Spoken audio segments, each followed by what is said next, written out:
ನಮಸ್ತೆ ಎಲ್ರಿಗೂ. ಇದು ರಾಯರ ವರ್ಧಂತಿ 6ನೇ ತಾರೀಕಿಗೆ ಕೊನೆ ಆಗೋ ಹಾಗೆ ಮಾಡುವಂತಹ 9 ದಿನದ ಸೇವೆ ಅಥವಾ ರಾಯರ 9 ದಿನದ ವ್ರತ ಅಂತ ಹೇಳಿ ನಾವು ಕರಿಬೋದು. ಇದನ್ನು ನೀವು ಯಾವತ್ತು ಪ್ರಾರಂಭ ಮಾಡ್ಕೋಬೇಕು ಅಂತಂದರೆ 26ನೇ ತಾರೀಕು ಪ್ರಾರಂಭ ಮಾಡ್ಕೋಬೇಕಾಗತ್ತೆ. ಅಂದರೆ ಶಿವರಾತ್ರಿ ಹಬ್ಬದ ದಿನ ಬುಧವಾರ ಬರುತ್ತೆ ನೋಡಿ. ಬೇರೆಲ್ಲ ಸಂದರ್ಭಗಳಲ್ಲಿ ನಾವು ರಾಯರ ಯಾವುದೇ ವ್ರತ ಪ್ರಾರಂಭ ಮಾಡಬೇಕಾದ್ರೆ ಅದು ಗುರುವಾರನೇ ಪ್ರಾರಂಭ ಮಾಡಬೇಕು ಅನ್ನುವಂತಹ ನಿಯಮ ಇದೆ. ಆದರೆ ಇದು ವರ್ಧಂತಿಯ ಹಿಂದೆ ನಮಗೆ 9 ದಿನ, 21 ದಿನ ಅಥವಾ 16 ದಿನ ಈ ಥರ ಅದು ವರ್ಧಂತಿಗೆ ಕೊನೆ ಆಗಲೇಬೇಕು ಅನ್ನೋ ರೀತಿ ನಾವು ಮಾಡೋದ್ರಿಂದ ಇಲ್ಲಿ ನಾವು ಗುರುವಾರನೇ ಪ್ರಾರಂಭ ಮಾಡಬೇಕು ಅಂತ ಹೇಳುವಂತಹ ನಿಯಮ ಇಲ್ಲಿ ಪಾಲನೆ ಆಗೋದಿಲ್ಲ. ಕಾಮೆಂಟಲ್ಲಿ ಕೇಳಿದ್ರು ಕೆಲವರು, ಹಾಗಾಗಿ ಇದಕ್ಕೆ ಕ್ಲಾರಿಫಿಕೇಶನ್ ಕೊಟ್ಟೆ. ಈ 9 ದಿನದ ಸೇವೆ ಬಗ್ಗೆ ಹೇಳೋದಾದರೆ ಇದು ವರ್ಧಂತಿಗೆ ಕೊನೆ ಆಗುತ್ತೆ. ಅಂದರೆ ಮಾರ್ಚ್ 6ನೇ ತಾರೀಕಿಗೆ 9ನೇ ದಿನ ಆಗಬೇಕು. ಹೀಗಾಗಿ 26ನೇ ತಾರೀಕಿಂದ ನೀವು ಪ್ರಾರಂಭ ಮಾಡ್ಕೊಳ್ಳಿ.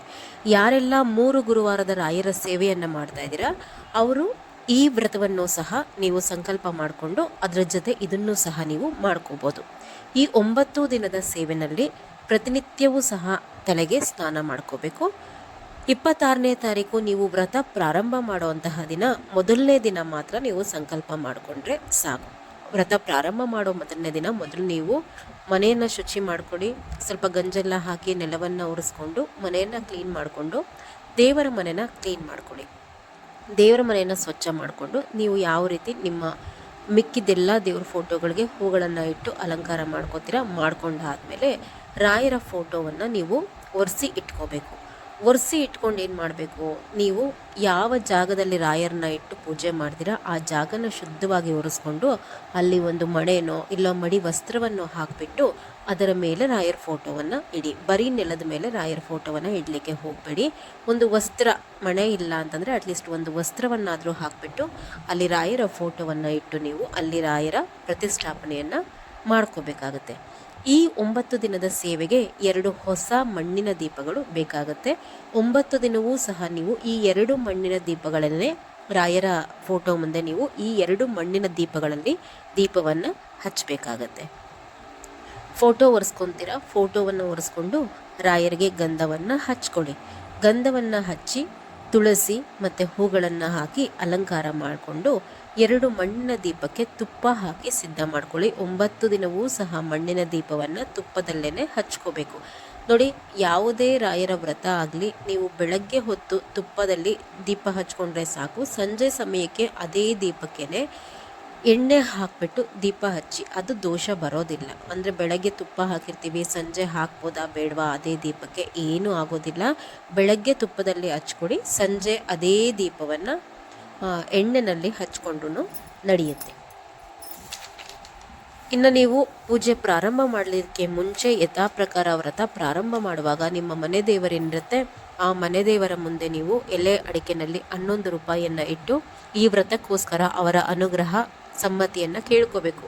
ಅಂದರೆ ಈ ವ್ರತ ಮಾಡ್ತಾ ಇದ್ದೀವಿ, ಅದಕ್ಕೆ ನಿಮಗೆ ನಿಮ್ಮ ಅನುಗ್ರಹ ನಮ್ಮ ಮೇಲೆ ಇರಲಿ, ಈ ವ್ರತದ ಸಂಕಲ್ಪವನ್ನು ರಾಯರು ನಮಗೆ ಕೊಡೋದಕ್ಕೆ ನೀವು ಸಹ ಅದರ ಜೊತೆ ಸೇರಿ ನಮಗೆ ಅನುವು ಮಾಡಿಕೊಡಿ ಅಂತ ಹೇಳಿ ಅವರಲ್ಲಿ ಕೈ ಮುಗಿದು ಮನೆ ದೇವರನ್ನು ಬೇಡ್ಕೊಳ್ಳಿ. ಅದಾದಮೇಲೆ ಗಣಪತಿದು ಒಂದು ಪುಟ್ಟ ವಿಗ್ರಹ ಇದ್ದರೆ ರಾಯರ ಫೋಟೋ ಎದುರುಗಡೆ ವಿನಾಯಕನ ಪ್ರತಿಷ್ಠಾಪನೆ ಮಾಡ್ಕೋಬೇಕು. ಮಾಡಿಕೊಂಡು ಮೊದಲು ದೇವರ ಮನೆಯಲ್ಲಿ ಇರುವಂತಹ ದೀಪ ಹಚ್ಚೋದಕ್ಕಿಂತ ಮುಂಚೆ ಹೊಸ್ತಿಲಿಗೆಲ್ಲ ಅರಿಶಿನ ಕುಂಕುಮ ಇಟ್ಟು ಹೊರಗಡೆ ರಂಗೋಲಿ ಹಾಕ್ಕೊಂಡು ತುಳಸಿ ಪೂಜೆಯನ್ನು ಮಾಡಿ ಮೊದಲು ಅಲ್ಲಿ ದೀಪವನ್ನು ಹಚ್ಚಿ, ತುಳಸಿ ಗಿಡದ ಬಳಿ ದೀಪ ಹಚ್ಚಿದ ಮೇಲೆ ದೇವರ ಮನೆಯಲ್ಲಿರುವಂತಹ ದೀಪವನ್ನು ಹಚ್ಚಿ, ಅದಾದಮೇಲೆ 2 ಮಣ್ಣಿನ ದೀಪ ರಾಯರ ಮುಂದೆ ಇಟ್ಟಿರ್ತೀರಲ್ವ ಅದನ್ನು ಒಂದು ಊದ್ಬತ್ತಿಯನ್ನು ಹಚ್ಕೊಂಡು ಅದರಲ್ಲಿ ದೀಪ ಹಚ್ಚಿ ಬೆಂಕಿ ಕಡ್ಡಿನಲ್ಲಿ ಈ ದೀಪವನ್ನು ಹಚ್ಚಬೇಡಿ. 9 ದಿನವೂ ಸಹ ರಾಯರಿಗೆ ಕೆಂಪು ಅಥವಾ ಬಿಳಿ ಕಲ್ಲು ಸಕ್ಕರೆಯನ್ನು ನೈವೇದ್ಯ ಮಾಡಬೇಕಾಗುತ್ತೆ.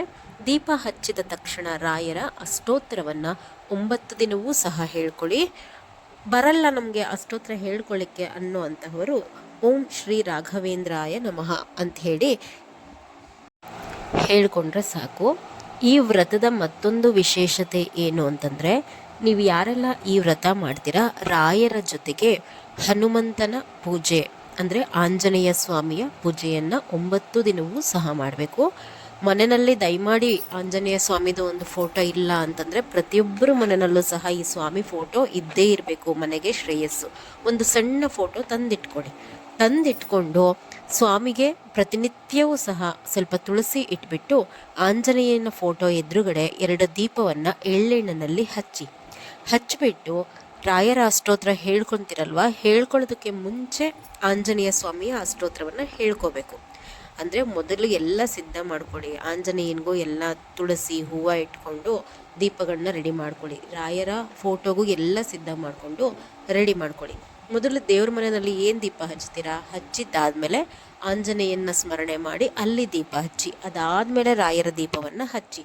ಇದೆಲ್ಲ ಆಯಿತು. ನೀವು ಧೂಪವನ್ನು ಎಲ್ಲ ದೇವರಿಗೂ ಒಟ್ಟಿಗೆ ಕೊಡಿ. ಅಂದರೆ ಮೊದಲು ಗಣಪತಿಗೆ ಬೆಳಗಿ, ನಿಮ್ಮ ಮನೆ ದೇವರಿಗೆ ಬೆಳಗಿ, ನಂತರ ಆಂಜನೇಯ ಸ್ವಾಮಿಗೆ ಬೆಳಗಿ, ರಾಯರಿಗೆ ಬೆಳಕೊಳ್ಳಿ.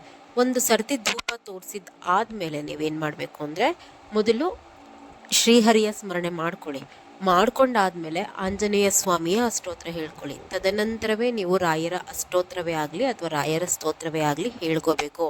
ಇದು ನಾವು ರಾಯರಿಗೆ ತೋರಿಸ್ತಕ್ಕಂತಹ ಗೌರವ. ಇಲ್ಲಿ ನೋಡಿ, ಮನೆಯಲ್ಲಿ ಮೊದಲು ನಾವು ಶ್ರೀಹರಿಯ ಸ್ಮರಣೆಯನ್ನು ಮೊದಲು ಮಾಡಿದಾಗಲೇ ಅಲ್ಲಿ ನಮಗೆ ಶ್ರೇಯಸ್ಸು. ಅವರ ಸ್ಮರಣೆಯನ್ನು ಮಾಡಿ ನೋಡಿ. ಫಸ್ಟ್ ಯಾಕೆ ನಾವು ಆಂಜನೇಯ ಸ್ವಾಮಿಯ ಅಷ್ಟೋತ್ರ ಹೇಳ್ಕೋಬೇಕು ಅಂದರೆ, ರಾಯರೂ ಸಹ ವಾಯುದೇವರ ಆರಾಧಕರು, ನಿಮಗೆ ಗೊತ್ತಿದೆ. ಮೊದಲು ರಾಯರ ಅಷ್ಟೋತ್ರ ಹೇಳಿ ನಂತರ ಆಂಜನೇಯ ಸ್ವಾಮಿಯ ಅಷ್ಟೋತ್ರ ಹೇಳೋದಾಗಲಿ ಅಥವಾ ವಿಷ್ಣು ಸಹಸ್ರನಾಮ ನಂತರ ರಾಯರ ಸ್ತೋತ್ರಗಳಾದಮೇಲೆ ಓದೋದಾಗಲಿ ಮಾಡಬಾರ್ದು. ರಾಯರು ಆರಾಧಿಸುವಂತಹ ದೇವರುಗಳಿಗೆ ನಾವು ಮೊದಲು ಗೌರವ ಕೊಟ್ಟು ಅವರ ಪೂಜೆ ಸ್ತೋತ್ರ ಮುಗಿಸಿದ್ದಾದ ಮೇಲೇ ನಾವು ರಾಯರ ಪೂಜೆಯನ್ನಾಗಲಿ ರಾಯರ ಸ್ತೋತ್ರವನ್ನಾಗಲಿ ಹೇಳಿಕೊಂಡಾಗಲೇ ಅದು ನಾವು ಸರಿಯಾದಂತಹ ಕ್ರಮದಲ್ಲಿ ಪೂಜೆ ಮಾಡುವಂತಹ ವಿಧಾನ ಆಗುತ್ತೆ. ಇದಿಷ್ಟು ಆದಮೇಲೆ ಆಂಜನೇಯ ಸ್ವಾಮಿಗೆ ಪ್ರತಿನಿತ್ಯವೂ ಸಹ ಒಂದು ಬಾಳೆಹಣ್ಣನ್ನು ಕಟ್ ಮಾಡಿ ಅದಕ್ಕೆ ಸ್ವಲ್ಪ ಸಕ್ಕರೆನೋ ಇಲ್ಲ ಜೇನುತುಪ್ಪವನ್ನು ಹಾಕಿ ಸಮರ್ಪಣೆ ಮಾಡಿ 9 ದಿನವೂ ಸಹ. ಈ ಮಧ್ಯೆ ನಮಗೆ ಒಂದು ಗುರುವಾರ ಸಿಗುತ್ತೆ, ಅಂದರೆ 9 ದಿನದಲ್ಲಿ ಒಂದು ಗುರುವಾರ ಸಿಗುತ್ತೆ. ಅವತ್ತಿನ ದಿನ ಸ್ವಲ್ಪ ವಿಶೇಷವಾಗಿ ಪೂಜೆ ಮಾಡಿ. ವಿಶೇಷವಾಗಿ ಅಂದರೆ ಶಕ್ತಿ ಇತ್ತು ಅಂತಂದರೆ ಸ್ವಲ್ಪ ಹೂಗಳನ್ನು ಪ್ರತಿನಿತ್ಯಕ್ಕಿಂತ ಹೆಚ್ಚಾಗಿ ಹಾಕುವಂತಹದ್ದು, 1-2-3 ಬಗೆಯ ಹಣ್ಣುಗಳನ್ನು ರಾಯರಿಗೆ ನೈವೇದ್ಯ ಮಾಡುವಂತಹದ್ದು, ಅಥವಾ ರಾಯರಿಗೆ ಪ್ರಿಯವಾದಂತಹ ಏನಾದರೂ ಒಂದು ಪಾಯಸವೋ ನೈವೇದ್ಯ ಮಾಡುವಂತಹದ್ದು. ಅವತ್ತಿನ ದಿನ ಸ್ವಲ್ಪ ಹೆಚ್ಚಿನದಾಗಿ ರಾಯರ ಸ್ತೋತ್ರಗಳನ್ನು, ವಿಷ್ಣು ಸಹಸ್ರನಾಮವನ್ನು ಮನೆಯಲ್ಲಿ ಪಾರಾಯಣ ಮಾಡುವಂತಹದ್ದು. ಇದನ್ನೇ ನಾವು ವಿಶೇಷವಾಗಿ ಪೂಜೆ ಮಾಡೋ ವಿಧಾನ ಅಂಥೇಳಿ ಅನ್ನೋದು ಅಷ್ಟೇನೆ. ಇದಾದಮೇಲೆ ನೀವು ಮಠಕ್ಕೆ ಹೋಗಿ ಒಂದು 5 ಅಥವಾ 9 ಜನಕ್ಕೆ ನಿಮ್ಮ ಕೈಲಾದಂತಹ ಪ್ರಸಾದವನ್ನು ಅವತ್ತಿನ ದಿನ ಹಂಚಿಬಿಟ್ಟು ಬನ್ನಿ. ಅಂದರೆ ಗುರುವಾರ ಪೂಜೆ ಪುನಸ್ಕಾರ ಮಾಡ್ತೀರಲ್ವ, ಅವತ್ತಿನ ದಿನ ರಾಯರ ವಾರ ಅಲ್ವಾ, ಮಠಕ್ಕೆ ಹೋಗ್ತೀವಿ. ಹೋಗಿದ್ದ ದಿನ ನಿಮ್ಮ ಕೈಲಿ ಏನಾಗುತ್ತೋ ಒಂದು 9 ಜನಕ್ಕೆ ನಿಮ್ಮ ಶಕ್ತಿಯಾನುಸಾರ ಏನಾಗುತ್ತೋ ಆ ಪ್ರಸಾದವನ್ನು ದಯಮಾಡಿ ಈರುಳ್ಳಿ ಬೆಳ್ಳುಳ್ಳಿ ಹಾಕಿರುವಂತಹ ಯಾವ ಪ್ರಸಾದವನ್ನು ಮಾಡಿಕೊಂಡು ಮಠಕ್ಕೆ ತಗೊಂಡು ಹೋಗಿ ಅಲ್ಲಿ ಹಂಚಬೇಡಿ. ಆ ರೀತಿ ನಾವು ಮಠದ ಒಳಗಡೆ ಈರುಳ್ಳಿ ಬೆಳ್ಳುಳ್ಳಿ ಹಾಕಿರುವಂತಹದನ್ನು ತೆಗೆದುಕೊಂಡು ಹೋಗೋ ಹಾಗೆ ಇಲ್ಲ. ಒಂದು ಅವಲಕ್ಕಿ, ಸಿಹಿ ಅವಲಕ್ಕಿನೋ ಅಥವಾ ರಸಾಯನನೋ ಬಾಳೆಹಣ್ಣು ಹಾಕಿ ಆ ಥರದನ್ನು ಮಾಡ್ಕೊಂಡು ಹೋಗಿ ಒಳ್ಳೆಯದು. ಅದನ್ನು ಒಂದು 9 ಜನಕ್ಕೆ ಹಂಚ್ಬಿಟ್ಟು ಬನ್ನಿ.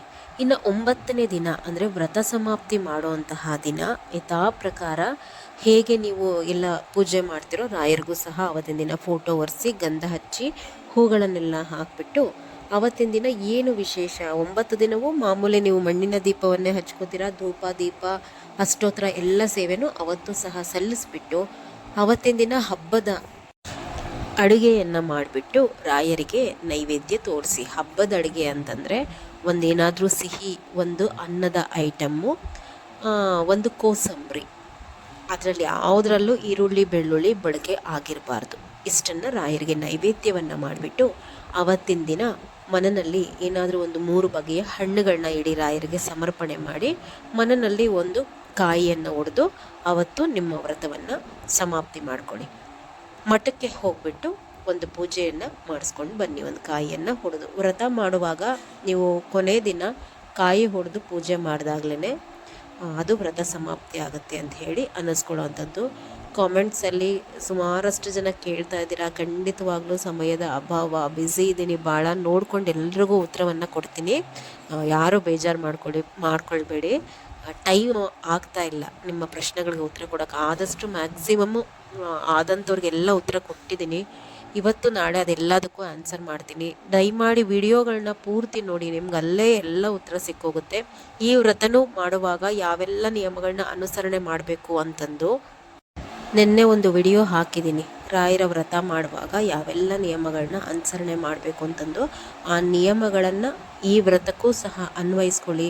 ನಿಷ್ಠೆಯಿಂದ ವ್ರತ ಮಾಡಿ. ಖಂಡಿತ ನೀವೇ ಹೇಳ್ತಿರೋ ವ್ರತಗಳು ಮುಗಿದ ಮೇಲೆ ಒಳ್ಳೆಯದಾಗೇ ಆಗುತ್ತೆ. ನೀವು ಯಾವುದೇ ವ್ರತ ಮಾಡಿದ್ರೂ ಅಲ್ಲಿಂದ 3 ತಿಂಗಳು ಕಾಲಾವಕಾಶ ಇರುತ್ತೆ ಸಂಕಲ್ಪ ಈಡೇರೋದಕ್ಕೆ. ತಾಳ್ಮೆಯಿಂದ ಇರಬೇಕು. ವ್ರತಗಳು ಮುಗಿದ ತಕ್ಷಣ ಇಮ್ಮಿಡಿಯೇಟ್ ಮನೆಯಲ್ಲಿ ನಾನ್ ವೆಜ್ಗಳು ಮಾಡ್ಲಿಕ್ಕೆ ಹೋಗಬೇಡಿ. ಒಂದು 8-9 ದಿನ ತಡೀರಿ. ಈಗ 9 ದಿನದ ಪೂಜೆ ಮುಗಿದ ತಕ್ಷಣ ಇಮ್ಮಿಡಿಯೇಟ್ ನಾಳೆ ನಾನ್ ವೆಜ್ ಮಾಡಿಬಿಡ್ಬೇಕು, ತಿನ್ಬಿಡ್ಬೇಕು. ಸ್ವಲ್ಪ ದಿನ ತಿಂದಿಲ್ದಿದ್ರೆ ಏನೂ ಆಗಲ್ಲ. ಏಕೆಂದರೆ ವ್ರತಗಳನ್ನು ಮುಗಿದು ಒಂದಷ್ಟು ದಿನ ನಿಮ್ಮ ಸಂಕಲ್ಪಗಳನ್ನು ಈಡೇರಿಸೋ ನಿಟ್ಟಿನಲ್ಲಿ ರಾಯರಿರ್ತಾರೆ. ಆವಾಗಲೂ ಸಹ ಸ್ವಲ್ಪ ಮನೆಯಲ್ಲಿ ರಾಯರ ಸ್ತೋತ್ರ, ಪೂಜೆ, ಪುನಸ್ಕಾರಕ್ಕೆ ಗಮನ ಕೊಡಬೇಕೇ ಹೊರತು ಇಮ್ಮಿಡಿಯೇಟ್ ವ್ರತ ಮುಗಿದ ತಕ್ಷಣ ಮನೆಯಲ್ಲಿ ನಾನ್ ವೆಜ್ಜನ್ನು ಮಾಡಬಾರ್ದು. ಮಾಡಿ ವ್ರತಗಳನ್ನ ರಾಯರೆಲ್ಲರಿಗೂ ಒಳ್ಳೇದು ಮಾಡ್ತಾರೆ. ನಮಸ್ಕಾರ.